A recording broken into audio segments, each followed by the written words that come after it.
Flamin Hellcats. And this is The Vinyl Voices.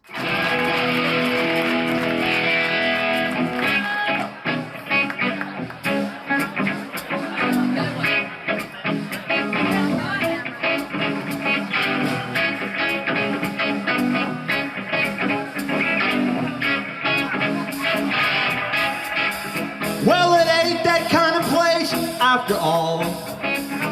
It ain't that kind of place after all. She took me by the hand. Big boy don't understand. It ain't that kind of place after all.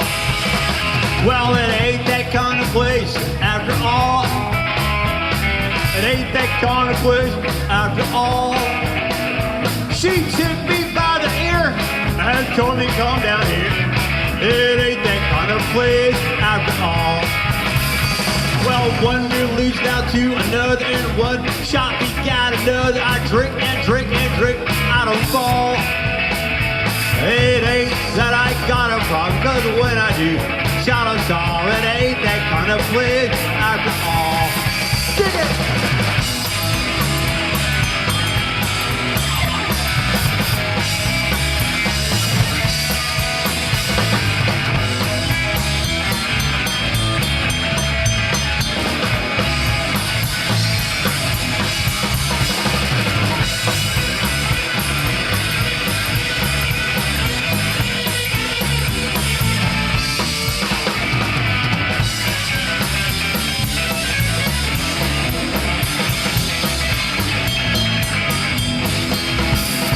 It ain't that kind of place after all.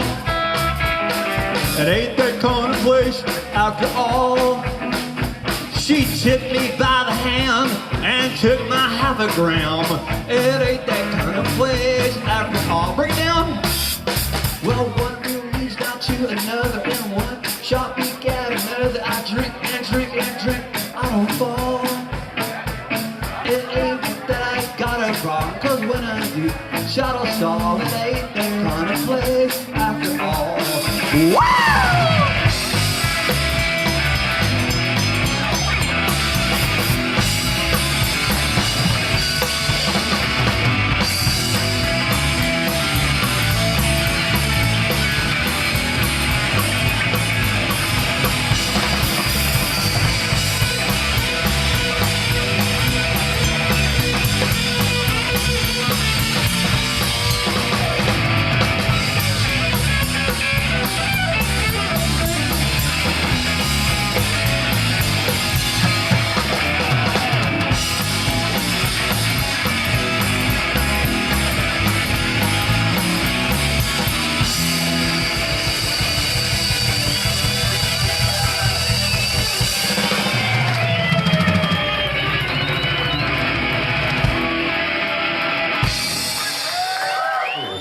Evil, evil, evil, dirty man evil. Well,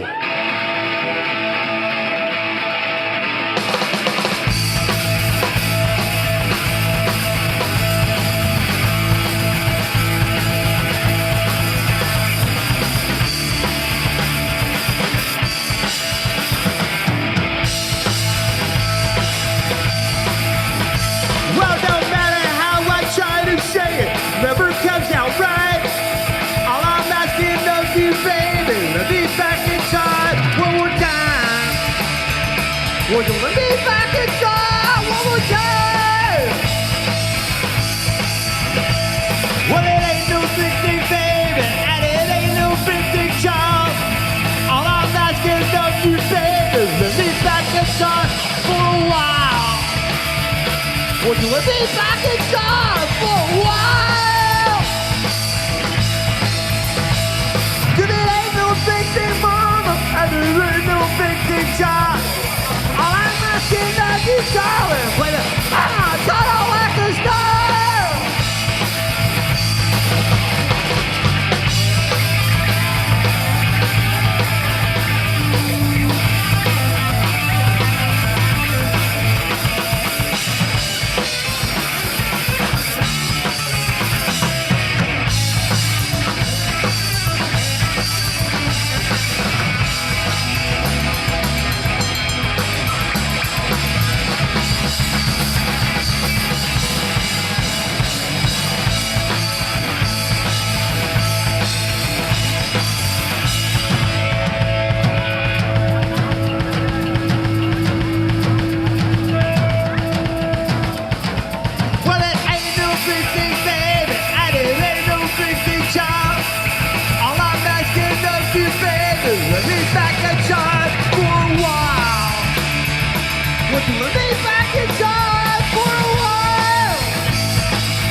Hey everyone, welcome to Vinyl Voices.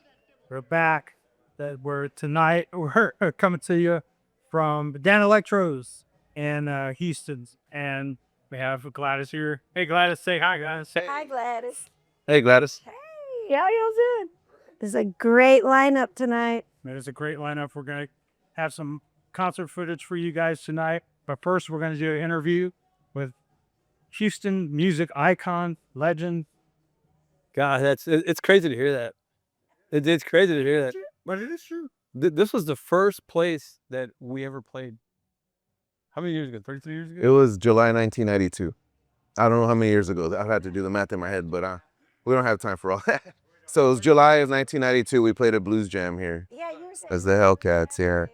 Yeah, we signed up for it, and the way it worked out, I found out about from all places. My mom said there's a place called Dan Electro. I go, what? And I found out they had a blues jam. I'd been living in Lubbock, and I'd played at blues jams there, so I didn't know it's not really cool to show up with a full band. You're supposed to show up and sit in. That doesn't play.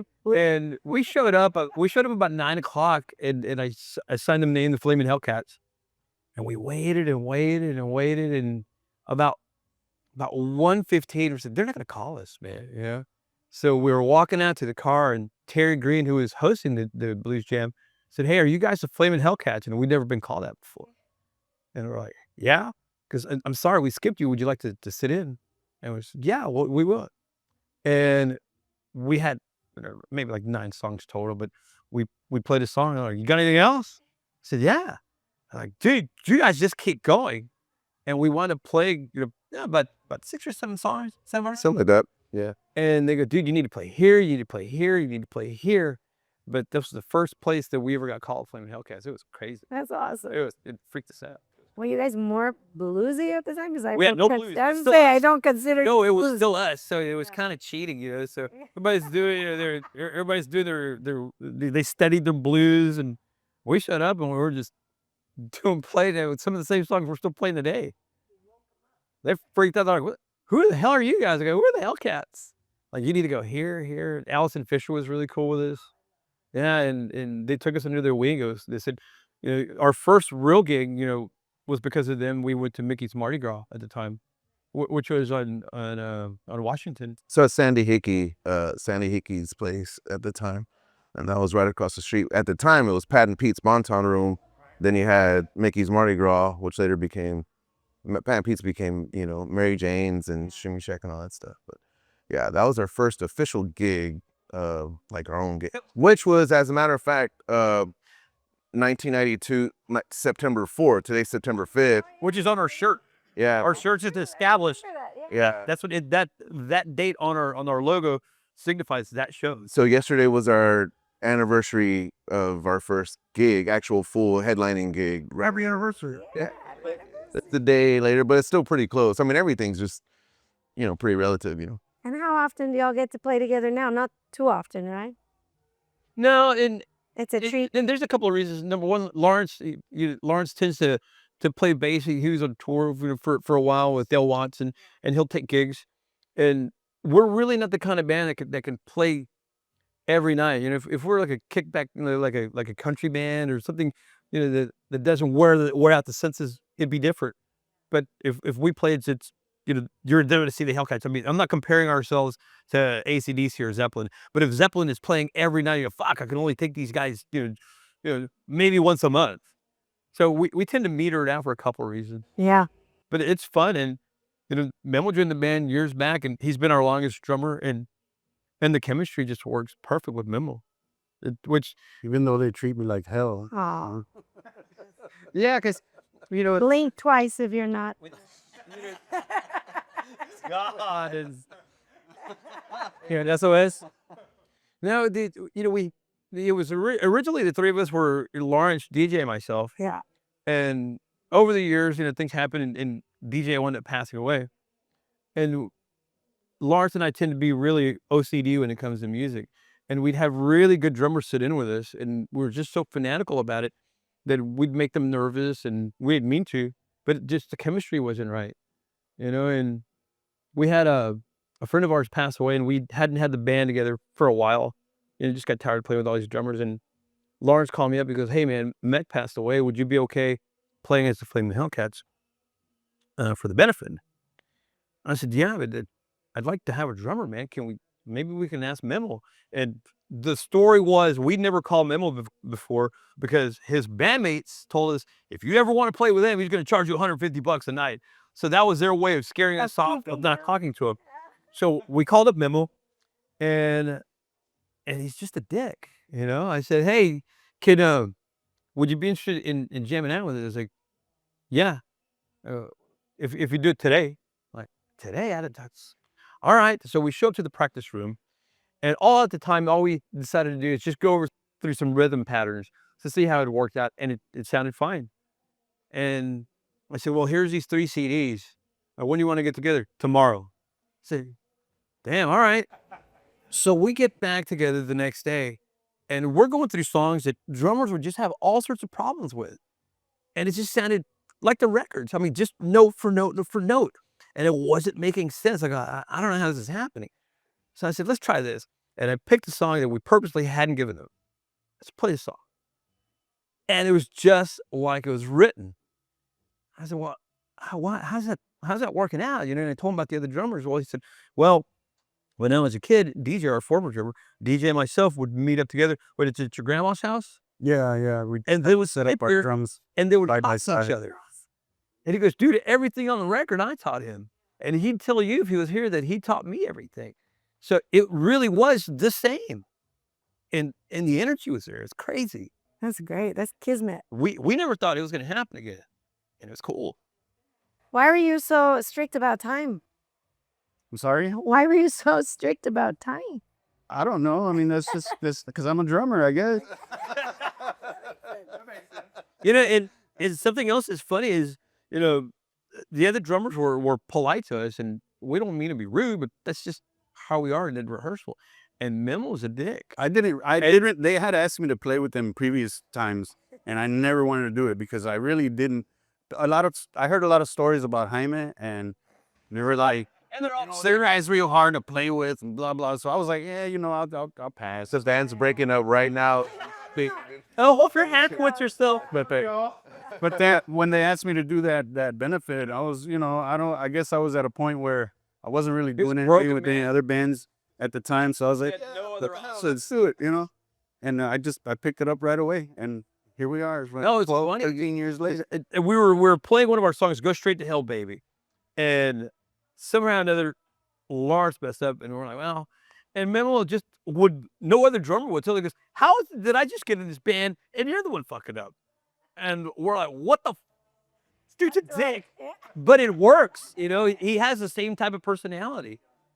At band practice, he won't hesitate to call that. "Your singing sounds like shit."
Rachel, baby, thinking of you. Rachel, baby, cause you care. Rachel, baby, cause you love me. Doesn't even want you there.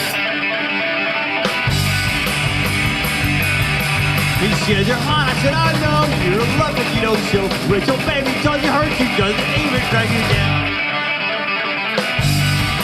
Right here, go!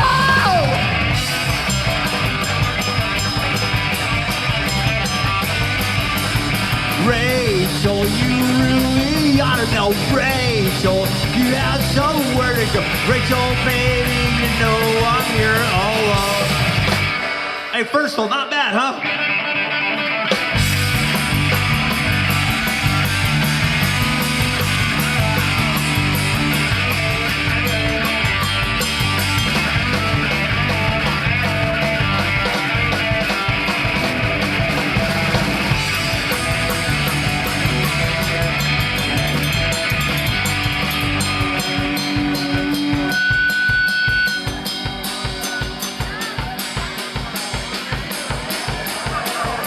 Just like that, the blackest she is, let me down.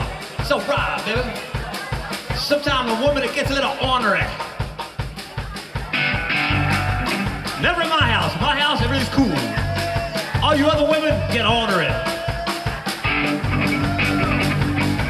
Especially if you're hanging out with Christian Miss. Downright ornery.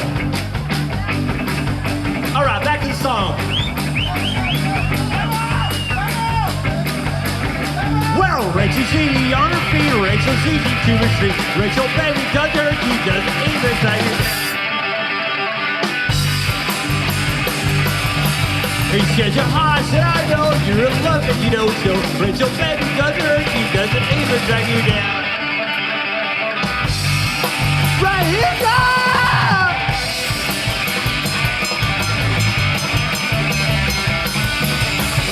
Rachel, you really ought to know. Rachel, you have some words. Rachel, baby, you know I'm here all along. Here goes Jen.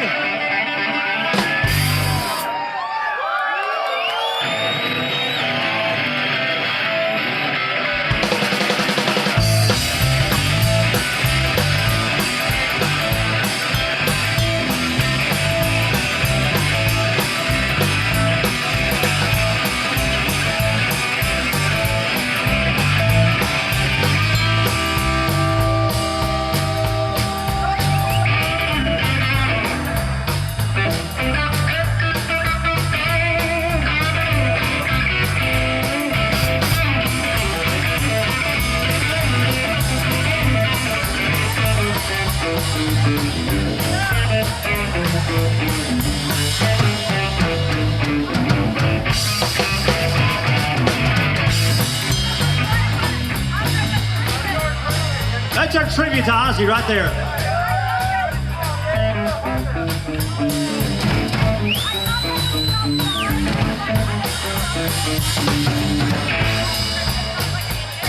All right, enough about Ozzy. But fuck Roger Waters.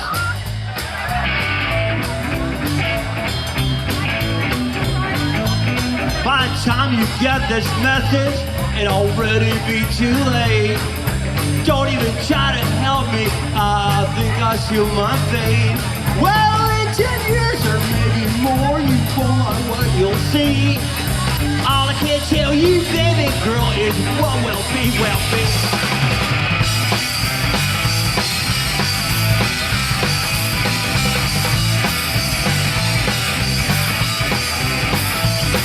You see, I ain't got much, but I've had all I can take. Don't even try to help me, I think I see my fate. Well, in 10 years or maybe more, you won't like what you'll see. All I can tell you, baby girl, is what will be, will be.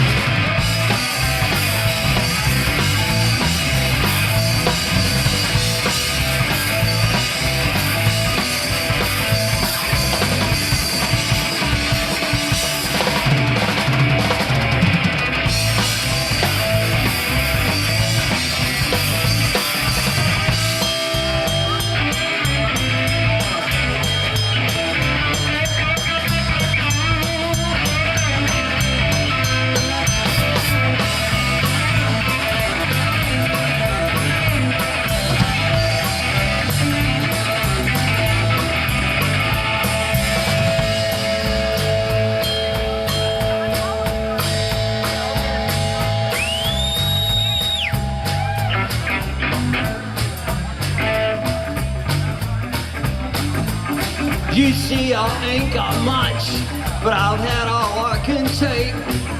Don't even try to help me, I think I seal my fate. Well, in 10 years or maybe more, you won't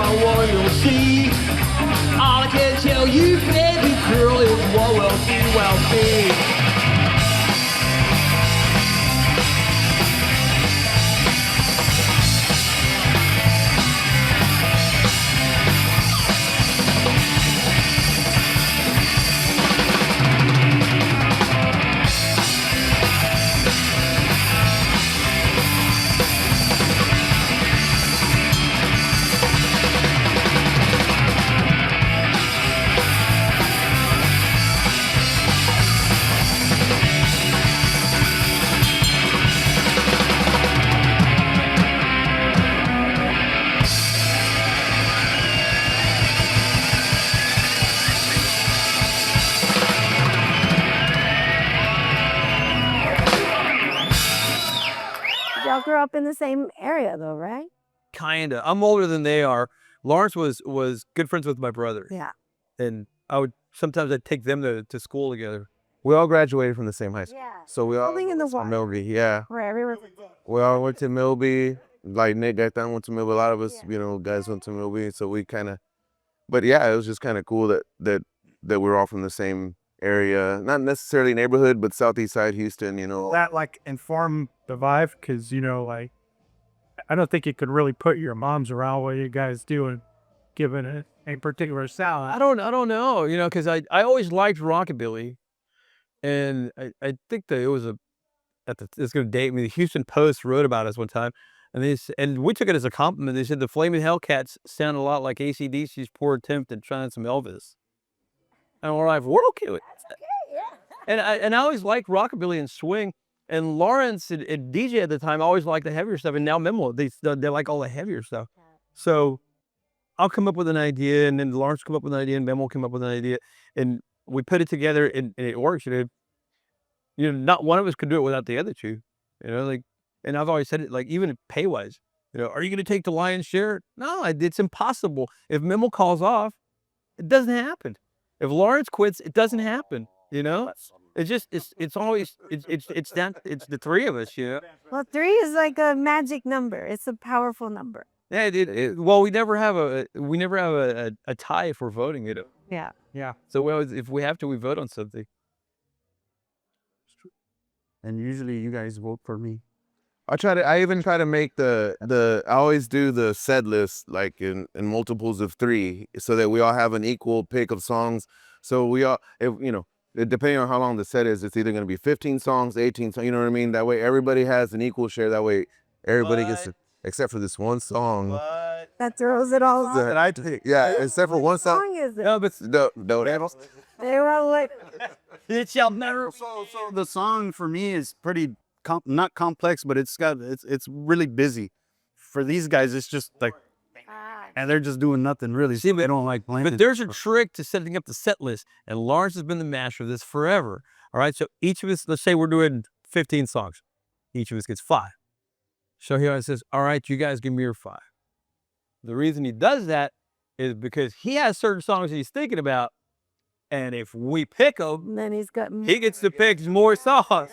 Because I always pick the heavy songs. Because I come from like I played in death metal bands throughout my youth and stuff. So all this stuff was new to me, you know. But it helped me to learn like the rockabilly stuff, you know, jazz and swing. It kind of opened up, broadened my drumming a little bit. So I mean, I'm grateful for that. You know, We joke around with him a lot, but he's a fantastic drummer, which we're gonna hate in a little while. We get on stage with him because it's gonna go to his head. But just don't let what happened at the Continental. with that shit, And that's all I'm gonna say. That's a name.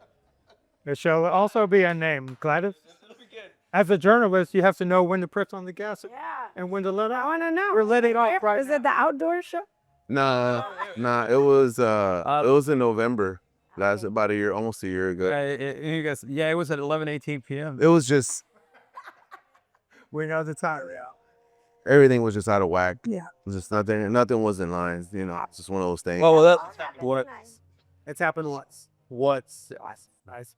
No, we did a lot of recording in San Antonio over Blue Cat Recording Studios, and when we met Joe, we didn't realize he was a real heavy hitter, you know. And we talked to people. We were just starting off. Do you want to come out and record? And it'd be one microphone in a room, and it's just it was always weird crap, you know. And he said, "Hey, would you like to record in my studio?" Yeah, man, whatever. And he goes, "Well, here's your address." And we go to his studio, and it's a badass studio. Or, man, that's not his. The dude's got 12 Grammys. Man, boo. Idiots. Boo. But anyway, this brings me back to Joe. We played not too long ago in San Antonio.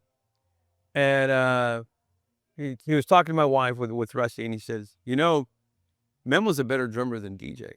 What he thought, which is a big compliment. We always have a lot of respect for DJ, but you know, so Memo may talk about how he does a little bit of jazz or a little bit of rockabilly, but he really does it well, and he does a whole lot more than he's letting you on. He's good. Your drum kit will be up there all night. Was that? Everyone's using your drum kit tonight. Oh yeah. Yes, they are. I mean, it just works out that way. I mean, I get to have my kid up there and not worry about it. And then, it's not it's not too shabby of a kit. So I think everybody's gonna like it. Yeah, you mentioned recording. I was going to ask you that too. Like, you guys, you really don't record as frequently as you play, right? No, we recorded not too long ago, actually. We did. 2 weeks ago? We did for a compilation, but it was still cool being in and again, it was cool because the same studio that we did our first record, and it was in 1996, almost to the day that we recorded. Yeah. No. I knew it was it was 95 when we recorded, so it was almost to the day 30 years ago. Yeah. And we have the charts, like the charts from when they tracked us and everything. And it was like July 95. And we were there like early August of 25. So just have same studio, everything. Yeah, it's a benefit. It's a compilation. Greg Wood from Horseshoe. Fantastic band in the 90s. So something happened to Greg Wood. In the 90s, I would always joke around and say there were only 2 real bands. And that was including us. It was including Port Ambassadors, including everybody. To me, the 2 real bands were going to be the Hollisters and Horseshoe. They were just a different level. They were just great. Were they Houston? They were from Houston. They were from Houston.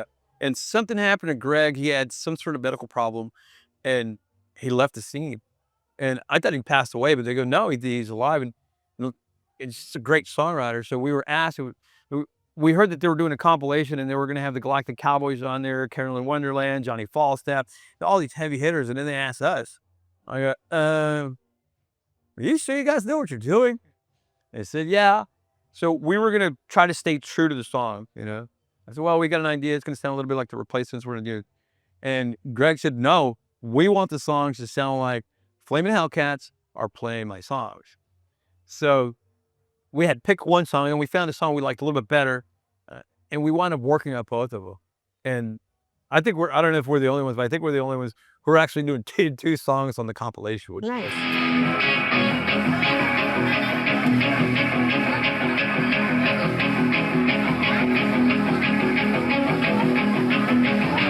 Ashley, why did you clean up in the gym, B? Ashley, why did you drink up in the gym, B? I know you're drunk cause you're rude and you're downright mean. Well, Ashley, why did you drink up in the gym, B? Ashley, why did you drink up in the gym, B? I know you're drunk cause you're rude and you're downright mean. Bring it down. Well, Ashley's cute and Ashley's nice. Ashley's cordial most of the time. Give her a beer, give her a shot.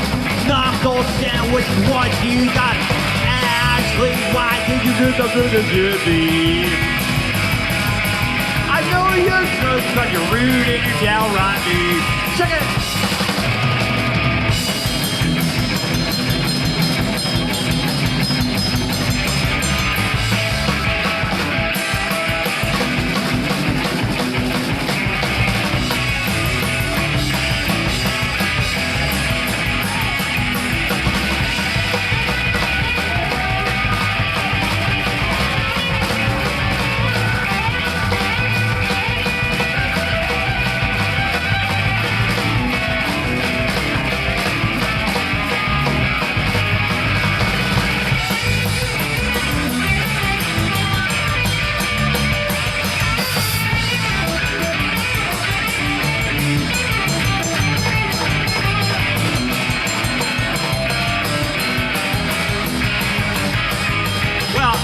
Ashley, why did you get up at the gym, B? Ashley, why did you drink up at the gym, B? I know you're drunk cause you're rude and you're downright mean. Bring it down. Well, Ashley's cute and Ashley's nice. Ashley's cordial most of the time. Give her a beer and give her a shot. Knuckle sandwich is what you got. Ashley, why did you get up at the gym, B? I know you're drunk cause you just put my TV screen.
one who'll be here, baby. I'll meet you by the van.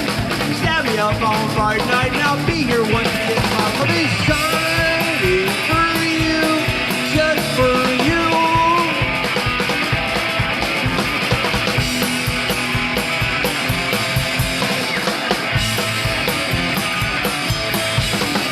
Well, I'm the one who'll be here, baby. I'll meet you by the bay.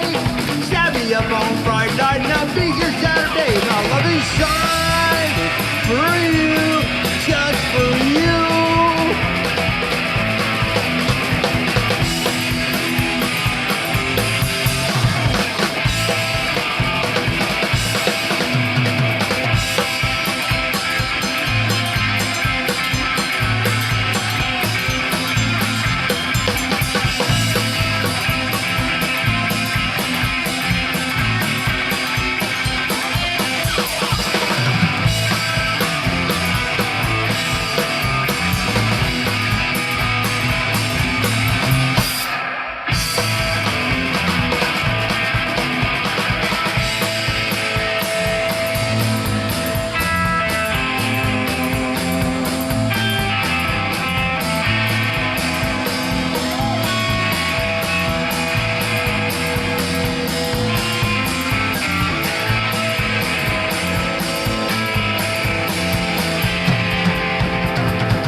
You see, I know he'll call you back someday. Have him call my house, you know I'll set free. My love is shining for you, just for you.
I mean, I guess this is what bands do when they're being interviewed, but you guys have like kind of tamped it down as far as like, the things that you've done. And I mean, you guys are heavy hitters. You like talking about other heavy hitters. You guys are heavy hitters. You've been in the scene for a while. You have music placement in movies. You have It's cool. Billy Gibbons calling y'all out. I mean, it's like, It's funny the things that we could get away with when for a time there Lars wasn't in the band, and I was playing with Dave Walters from Dropkick Chihuahuas, and I was playing with Danny Electro from San Antonio, and we decided to do a record, and we've never released it. And Outlaw Dave nicknamed it the Brown Album. It's actually called 45 Revolver, and I don't know how it came out, but I decided to get Houston's most famous rapper, Scarface, and not have him rap. I put him on an instrumental playing lead guitar. And then I got Houston's most famous guitar player, Billy Gibbons, not playing guitar, but singing. yeah. So we covered Tequila by the Chants, and you've got Billy Gibbons yelling out tequila. And then we have Brad Jordan, who's Scarface, Yeah. playing guitar on it sounds like a Western instrumental, something you'd see like on maybe like a Clint Eastwood movie. And when you hear it, you don't realize it. That's in Scarface playing guitar. That's crazy. And I've got pictures of it in the studio, and he tells you how out of touch I am. He had a maroon Les Paul, I think it's maroon, and on the neck it said Face. And I go, hey, badass here. Where'd you get that? Yeah. He goes, well, Gibson gave it to me. Well, I guess it's a different level. But then we got the Texas Tornadoes on there. So I got Augie Myers and Max Baca and Flaco Jimenez. And we have a song that we wrote called Hold On Baby, which sounds a whole lot like She's About to Move Her. And it was Joe knows those guys and brought him in. And, well, we don't know what we're doing. Joe goes, I think you're going to know this song. And then when I did, I go, it's a tribute to you guys. And they were totally cool, and we got them on the record. That's awesome. So now whenever we go to San Antonio and we play that song, they go, you guys ripped off the Tornadoes. I said, dude, the Tornadoes literally played with me on the record whenever they heard it. So if they're cool with it, I think San Antonio's cool. I mean, I think they are. So yeah, we've managed to pull off some stuff. You know some good Got on a stuff. couple movies over the year, Yeah. which is weird. Could go like popping in the VHS right now, right? Yeah, it's whenever back when Emos was around, you know, it was friendly competition between us and Sugar Shack. And I'm hanging at the bar, and one of the guys in Sugar Shack comes up, it's JR, comes up to me. How did you guys get on Varsity Blues? And I looked at him, I go, aren't you a little old to be watching Varsity Blues? But Varsity Blues came around. Danny Holloway, who's done a lot of stuff in LA in the music scene. He worked on he was always a music editor for big movies. He did Denzel Washington's The Hurricane. He was a music editor for that. Wow. He recorded Bob Marley using the Rolling Stones equipment. So he's a heavy hitter. Somebody knew us and knew him. So, well, we're doing this movie, and I'm working on music for this movie, and it's a bunch of speed freaks going into Mexico. Do you know anybody that would work out well? I go, actually, yeah. So it turned out the movie was supposed to have Woody Allen in it, and our song was going to be featured whenever he's pulling into some gas station in Mexico, and it was going to be us playing. So we recorded the song, and they wanted Should I Stay or Should I Go, but in Spanish. I said, yeah, we could do it. So we recorded it. Well, when the movie was about to come out, Woody Allen, they were about to go into production. Woody Allen's budget was, I think, $12 million, and it was an independent movie, and the total budget was like $17 million, so they couldn't afford him. So the movie fell through. So I get this phone call from Danny Holloway going, look, man, I'm just letting you know I'm the real deal. Sorry that fell through. I'm not some con artist. I got another movie coming out. It's called Varsity Blues. It's going to be an MTV movie. All right. We didn't know how big it was going to be, you know? So they used one of our songs, and we licensed it out. You know, we didn't get any royalties out of it. They paid us a good chunk of money for it, you know? But it was crazy to see all the advertising on MTV. I was like, shit, Lawrence, I think this movie's going to be big, you know? I think it's going to be crazy. And when the movie came out, I had to go see the movie. Yeah. And I was like, my parents, and, you know, the whole whipped cream. I was like, fuck, man, I got my mom and dad here. I was just there, go, fuck, I hope they spell my name right. I hope they spell it right. And the credits came out. Here's something crazy. So the three that wrote the song that they used were Lawrence, myself, and Carlos Hernandez, my cousin, who was originally in the band. The three of us that recorded it were myself, Lawrence, and DJ. So DJ's name didn't show up on the credits. Carlos's name showed up on the credits, but DJ's plane showed up on the credits. So at the had to wait till the very end, and the names come up, and they spelled our names right. So Good. you know, Guess whose plane didn't show up on the song?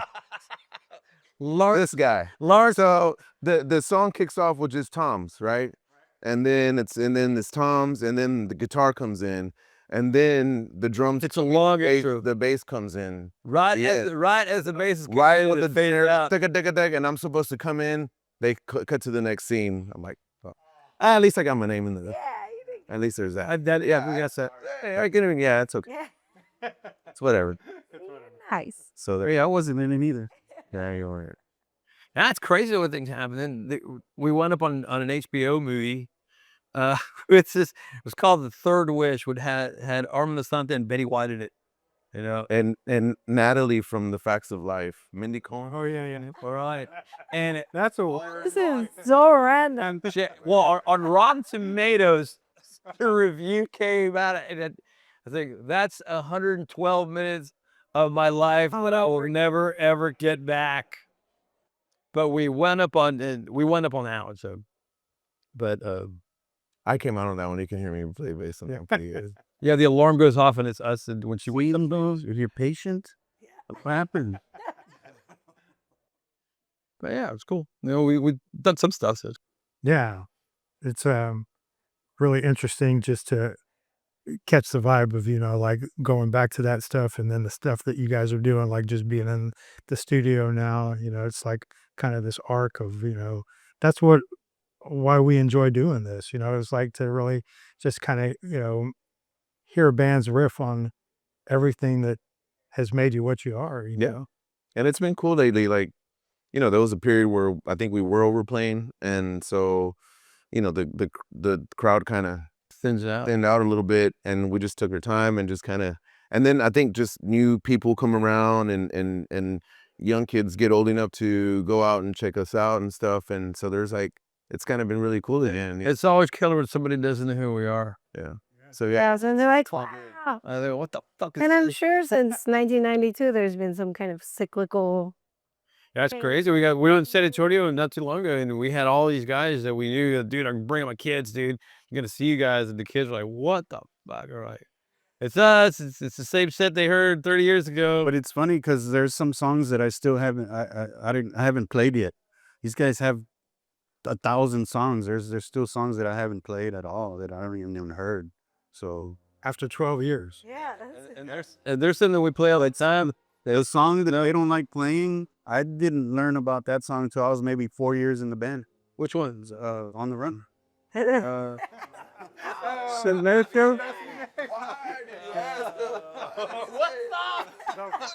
vulnerable, he gave me a CD. His next request. Memo, you tricked him into it. So I had it for the set on tonight, but they made me take it out. So Nobody made you. I said, here's the alternative to this one. If you think that this one's better, here's the way you guys made me take it out. I do have to go play it a little bit. I don't leave it better short. And y'all can keep going. I just It's time. It's time. We love you guys. It's a big piece for having us. Coming at you. All of this is going to be mixed in with all this badass music that y'all are about to throw down. So Thanks, appreciate it.